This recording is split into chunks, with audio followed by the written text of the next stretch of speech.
Hi guys, and this is just a quick introduction to the course, in case you're thinking about buying, you want to know what to expect. First off, this is pretty much going to be the background. As I say in the welcome video and most of my other welcome videos, I live on a boat. So anyone who doesn't know, basically my options are either outside where normally the view is fantastic, but the wind is howling, or down here where the view is not so fantastic, but you can hear me, and I think hearing me is a little bit more important in this case. If you want the really good pictures, you can go follow me on Instagram, which is just Sherry McCarthy. Or hashtag books, boats, and babes, and I'll come up that way. So yeah, that's an important thing that you should know, is that this is what you're getting. But of course, this is the other thing that I like to stress too, is that in my courses, they're normally done in one take. There's not a lot of editing involved. I like to think of it as me and you in a classroom, and I don't get to edit in a classroom because it's real life. But also then the savings is passed on to you. So basically if I spend, 6 days reading, researching, trying to get my editing perfect, writing it all out perfectly, getting the first flow out done perfectly, and if not, retaking, then I need to charge for that. I need to charge for the fact that it takes me 6 weeks to do one course. Whereas if I can get a course done in 3 or 4 days, most of it done through first take, it has to be really bad for me not to cut it off. Like I said, treating it more like a one-to-one person classroom, then I can pass that savings on to you drastically. And that's why the prices of these courses are so low. It's not because I don't think they're incredibly valuable. I do. But I don't need to charge you for editing. I don't need to charge you for, taking 10 hours to do a 20-minute take. It's basically me and you talking as if it was a classroom. And that's that. So that's a good thing. And the other thing I want to say is this particular course is based on travel writing, mostly because this has been my biggest experience. I only have one nonfiction novella out. The rest of my writing has been based on my motorcycle trips. So based on from the trip through Iceland, the trips through Turkey and back. That was a great one. Keep the Shiny Side Up. That was definitely my best one, which was my last one. And of course, that's normal. The more you write, the better you're going to get. And by the time I wrote Keep the Shiny Side Up, which was a couple years ago, based on my trip through Turkey, like I said, from Germany and back again, I figured out a little bit more about story structure and how to write. And I'd gone from fighting story structure, which was something that I think a lot of people think they should do. They kind of feel like to be a true creative, you're supposed to be fighting against this whole story structure idea. And that is so absolutely not true. Story structure is really important to keep your story interesting. Some people understand it. They read so much, they just kind of internalized it. And so therefore they can kind of write it without realizing that they're actually using a story structure. Other people read less or just read in one particular genre, so then they have one story structure internalized, and then when they try to write something else, they kind of break the rules. And there really is something to be said about knowing what rules you're breaking before you can break them effectively. So yeah, this is also something I think that's really important, and that we should be going into this course, if you're interested in this course, that it is about putting a structure on your writing. Even if it's nonfiction and it's about your travels, actually it's even more important that you do that, because you're so invested and you've gone through it and you know how exciting this stuff is.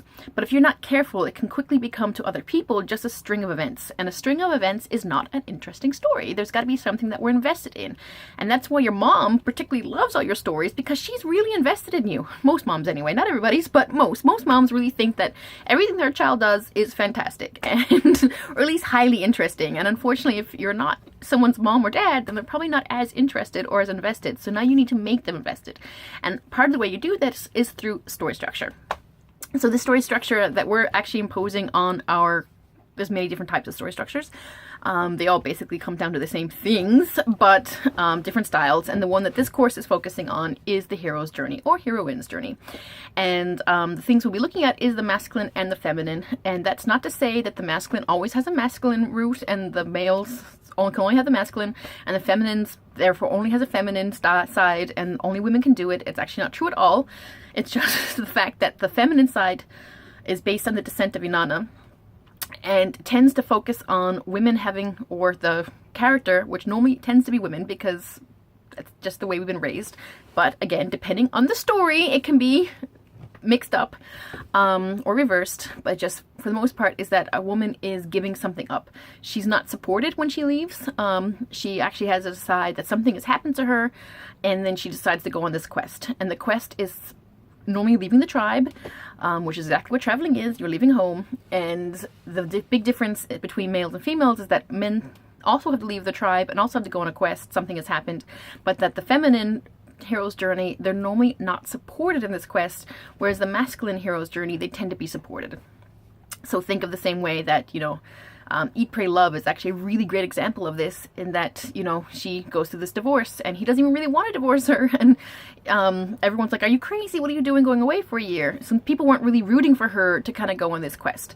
Whereas if you think of something like Jack Kerouac, it was kind of like, oh yeah, how exciting, like he's going to go stretch out on his own and have adventures and exciting, and men can take care of themselves. So it's much more supportive than when people kind of, they might, even when they kind of go, you might be crazy, they still kind of go with, okay, but I'm not really worried about you. Whereas with the women's quest, it tends to be like, what are you doing? You can be putting yourself in danger. Don't do this. And that's the only difference. And that's also why sometimes men also have the feminine version. It's just a title. It doesn't mean that you can't actually have a male version of it. Especially if they're going off to do something particularly dangerous. Sometimes, depending on the viewpoint, they might actually be fought against. Or if they're doing something illegal, it can also be a feminine version of the hero's journey. It's just that for the most part, this is what it breaks down to, and that's what we're looking at, the feminine and the masculine. And it doesn't mean that the men don't have a feminine version, or that the women don't have a feminine, men? I don't remember anymore. If you made it this far, it's okay. But basically vice versa. That's what I really want to stress. The hero's journey is an important structure. Some people argue that it's actually been overused, but I really think that when it comes to travel writing, it's a fantastic way to kind of impose a structure and a sense of story to what you're writing and what you're doing. And I really think that it's something that we should be focusing on. So that's me. If you want, you can also look up my stories or my travel stories on Amazon and Kobo. My stories are wide. Or you can get the paperback version. That's also true, and Create Space now. So Amazon has the paperback version. So that's that. That's me now wandering off. I'm not so good at ending videos, so you'll find that too. But like I said, if you made it this far and you're still interested, then you will enjoy the video, because this is how it works. Me talking to you, we have a story set structure, and it just goes back and forth. With the video, with the purchase of the course, you also get the PDF version of the printable version of the Travel Writer's Journey. And if you already bought it beforehand, then yeah, don't forget to plug in the code so you get 10% off the course. All right, so I will see you inside, and really looking forward to it.